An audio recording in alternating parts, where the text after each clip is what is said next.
Is this enough? Nim Calvez was laid off from her job as a hotel attendant, and she joins me now from Surrey, British Columbia. Good to see you, Nim. Hi, Rosemary. Thanks for having me.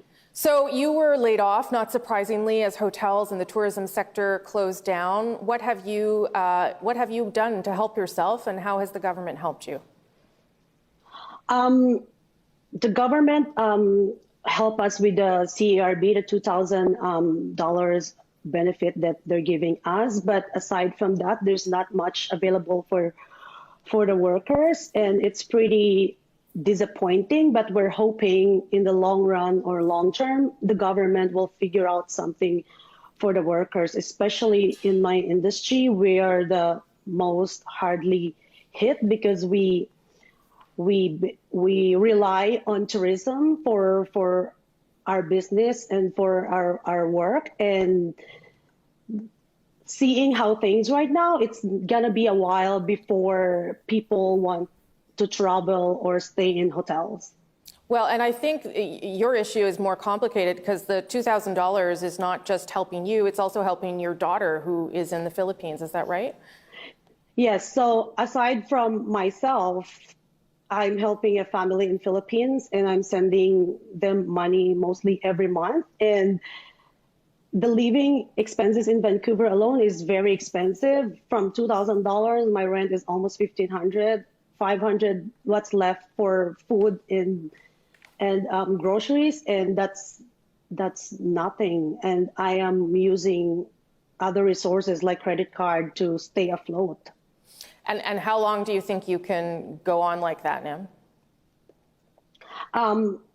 That's not long. Like after a couple of months, and I'm not just speaking for myself, I'm speaking for my coworkers, the hotel industry, and I'm sure a lot of us, not just hospitality industry, is hit hard with this. The majority of workers are struggling, and it's very devastating for everyone to navigate in this hard times. Sure. I'm going to talk to the finance minister in a moment. If you had anything that you wanted to ask him, what would you say to him?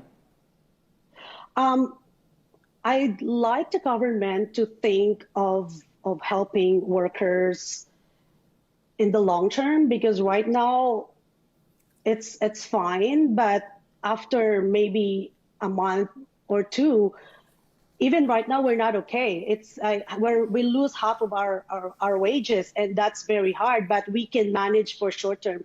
Long term, we need the government to think about how are we gonna survive as an industry. As I've said, like, we rely on tourism, and it's gonna be a while before it's gonna come back. Who knows if we're gonna come back this year? We're thinking more likely it's gonna take us 18 to 24 months to recover. And losing our job, we also lose our health benefits, and our right to return to work is in jeopardy as well. So we're not just looking at financially, but we are looking with a big picture and our future. And it's very sad because a lot of us, we have put 20, 30, 40 years of our lives doing this job, and it's so devastating that we don't know what the future holds, and no one can answer it for that. Right now, we're just waiting for what's available to us. And the $2,000, I'm not speaking just for myself, I'm sure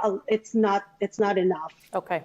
Nim Calvez, thank you so much. I'll put some of that to the finance minister. I wish you good health and good luck there. Thanks for speaking with us very much. Thank you very much for having me.